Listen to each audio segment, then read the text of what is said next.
ఆలస్యమైన స్వాతంత్రం వచ్చి 78 సంవత్సరాలు దాటిన 50 సంవత్సరాలు ఈ భారతదేశాన్ని కాంగ్రెస్ పార్టీ పరిపాలించింది. దాదాపు 15 సంవత్సరాలకు పైగా బీజేపీ పరిపాలించినటువంటి పరిస్థితి ఉంది. 78 సంవత్సరాల తర్వాతనైనా భారతదేశంలో మరి ఒక చరిత్రాత్మకంగా ఏదైతే కేంద్ర కేబినెట్ ఒక నిర్ణయాన్ని బీసీల కులగణన చేయడానికి నిర్ణయం తీసుకుందో అది నిజంగా దాన్ని మేమందరం కూడా మరి హర్షిస్తున్నాం. దాని విషయంలో మరి ఏదైతే ప్రధానమంత్రి తీసుకున్నటువంటి నిర్ణయం చాలా గొప్పదిగా భావిస్తున్నాం. అయితే బీసీ కులగణన చేసినంత మాత్రాన ఉపయోగం లేదు. బీసీ కులగణన చేయటము అనంటే జనాభా ప్రకారం ఎవరి వాటా ప్రకారం వాళ్లకు లోక్సభలో కానీ అసెంబ్లీలలో కానీ రాజ్యాధికారంలో కానీ మంత్రివర్గంలో కానీ మరి రాజ్యాధికారాన్ని పంచి ఇవ్వడం కోసమే బీసీల కులగణన చేయటం, ఎవరి జనాభా ప్రకారం వారికి రాజ్యాధికారాన్ని అందించడం కోసమే బీసీల కులగణన చేయటం, లేదా బీసీల ఏ కులాల ఆధారంగా అన్ని కులాలకు మరి వాటాను అందించడానికి.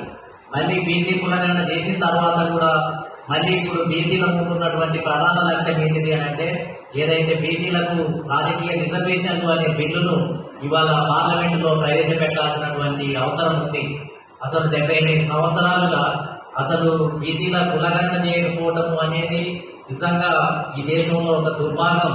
ఎందుకంటే కాంగ్రెస్ పార్టీ అధికారంలోకి వచ్చిన తర్వాత ఏదైతే 340 అనే ఆర్టికల్ దేని సూచిస్తుంది అని అంటే ఈ దేశంలో ఎవరు ఓబీసీలు అని గుర్తించమని సూచిస్తుంది.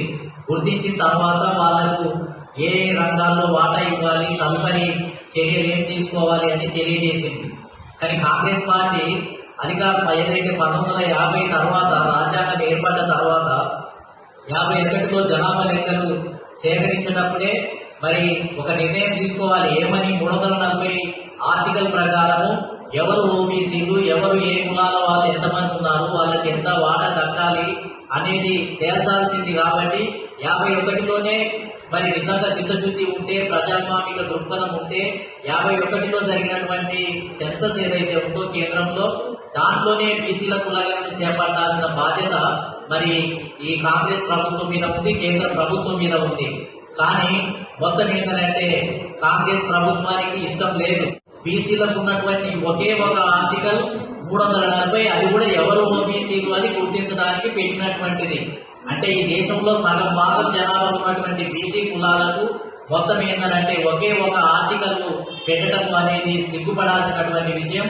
తర్వాత ఆర్టికల్ 15 క్లాస్ 4 అనేది ఏదైతే పెరియార్ రామస్వామి 1950 రాజ్యాంగం ఏర్పడ్డ తర్వాత తిరుగుబాటు చేసి బ్రిటిష్ కాలంలో మా ఓబీసీలకు నాన్ బ్రాహ్మణులకు రిజర్వేషన్లు ఉన్నాయి, మాకు స్వాతంత్రం వచ్చిన తర్వాత ఈ రిజర్వేషన్ ఎట్లా తీసేస్తారు, ఇదేం స్వాతంత్రము అని తిరుగుబాటు చేసి సింహగర్జన చేయడంతో అప్పుడు ఏంటంటే కేంద్ర ప్రభుత్వం దిగొచ్చి రాష్ట్రాలలో రిజర్వేషన్లు కొనసాగడం కోసం ఏంటంటే ఆర్టికల్ 15 క్లాస్ 4 అనే దాన్ని చేర్చి ఏదైతే సామాజికంగా విద్యాపరంగా వెనుకబడిన కులాల వారికి విద్యా ఉద్యోగ రంగాల్లో రిజర్వేషన్లు కల్పించవచ్చును అనే ఒక సవరణను దాంట్లో ప్రవేశపెట్టడం ద్వారా కనీసం రాష్ట్రాల్లో ఏంటిది అని అంటే ఆయా రాష్ట్ర ప్రభుత్వాలు రిజర్వేషన్లు చేసుకోవడానికి కల్పించడానికి అవకాశం కల్పించింది. కానీ కాకా కాళేకర్ కమిషన్ అతి కష్టంగా ఏదైతే అన్ని పార్టీలు సోషలిస్ట్ పార్టీలో ఉన్నటువంటి నాయకులు కాకా కాళేకర్ కమిషన్ అమలు చేయాలని దేశవ్యాప్తంగా ఉద్యమం చేస్తే దాన్ని ఏంటిది అంటే 56లో చర్చలు పెట్టి పాదరైపోయిందని చెప్పి ఆర్థిక ప్రాతిపదిక ఉంది అని చెప్పి దాన్ని గుట్టదాఖలు చేసినటువంటి ప్రభుత్వం కాంగ్రెస్ ప్రభుత్వం. కాబట్టి ఆ తర్వాత మళ్ళీ జనతా పార్టీ అధికారంలోకి వచ్చినప్పుడు మండల్ కమిషన్ 1978లో ఏర్పాటు చేస్తే మళ్ళీ ఆ తర్వాత 80లో ఇందిరాగాంధీకి ఆ రిపోర్టును సమర్పిస్తే దాన్ని బీరువాలో పెట్టి తాళం వేసినటువంటి ప్రభుత్వం కాంగ్రెస్ ప్రభుత్వం. తర్వాత మండల్ కమిషన్ అమలు చేయనటువంటి పరిస్థితి కొనసాగింది.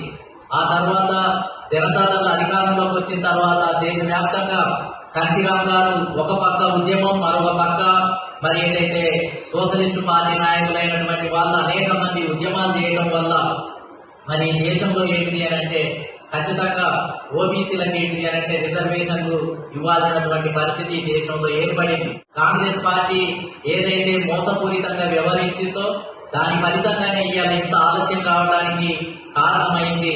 కాబట్టి ఇప్పటికైనా మరి నిజంగా చెప్పాలి అని అంటే మోడీ ప్రభుత్వం అడగగానే ఇవ్వాల్సినటువంటి అవసరం ఏమీ లేదు. కాంగ్రెస్ పార్టీ 50 సంవత్సరాల నుంచి అడిగినా ఎవరు పట్టించుకున్నటువంటి పాపాన లేదు. కాంగ్రెస్ పార్టీకి చిత్తశుద్ధి లేదు. అదేవిధంగా దేశవ్యాప్తంగా ఒత్తిడి తీసుకురావడం వల్ల కనీసం ఏంటి అంటే మోడీ ప్రభుత్వం అతి స్వల్ప కాలంలోనే ఈ మొత్తం ఏంటంటే బీసీ కులగణన చేయడానికి ఇష్టపడటం అనేది నిజంగా ఇది కూడా ఒక గొప్ప చరిత్రాత్మకమైనటువంటి విషయమే. ఎందుకంటే అడిగితే ఇచ్చేవాడు ఉండాలి, ఇచ్చే గుణం కూడా ఉండాలి. 50 సంవత్సరాలు అడిగినా కాంగ్రెస్ పార్టీకి ఇచ్చే గుణం లేదు, దయదలిచే గుణం లేదు. మోసం చేసే ప్రయత్నమే ఈ దేశంలో కొనసాగింది. సోషలిస్టు పార్టీ వాళ్ళు, జనతా పార్టీ వాళ్ళు, జనతా దళ్ వాళ్ళు, అదేవిధంగా ఉత్తరప్రదేశ్ లో ఉన్నటువంటి అనేక మంది ములాయం సింగ్ యాదవ్, లాలూ ప్రసాద్ యాదవ్, వీరమణి, అదేవిధంగా స్టాలిన్, అదేవిధంగా నార్త్ ఇండియాలో ఉన్నటువంటి బీసీ సంఘాలు నాయకులు కాశీరామ్ గారు, మేషరామ్ గారు, అదేవిధంగా మాలాంటి వాళ్ళు, రామకృష్ణ లాంటి వాళ్ళు, మేము మా పరిధిలో ఢిల్లీలో ఆ రాష్ట్రాల్లో అనేక మందిని కూడగట్టుకొని సెమినార్లు పెట్టి సదస్సులు పెట్టి ఎప్పటికప్పుడు నిరంతరం పట్టు వదలకుండా ఒక బలమైనటువంటి వాగ్దానంతోటి ఈ దేశవ్యాప్తంగా ఉద్యమాలు చేయడం ద్వారా చివరికి ఏంటి అంటే ఈ బీజేపీ ప్రభుత్వమైనా చివరికి దిగొచ్చినటువంటి పరిస్థితి ఉంది.